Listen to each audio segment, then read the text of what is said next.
yung backstory ng Bucana Bridge. And then he said na okay lang naman. At that time na mayor ako, may budget ang coastal road pero unfunded ang bridge.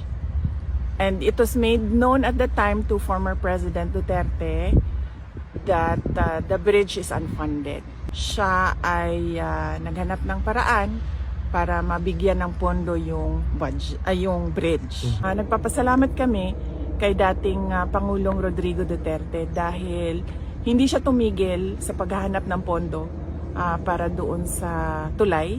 At syempre nagpapasalamat tayo sa People's Republic of China dahil buong-buo nila binigay yung entire cost ng tulay na iyon. So walang gastos ang City Government of Davao, walang gastos ang Pilipinas para tayo magkaroon ng bridge na iyon.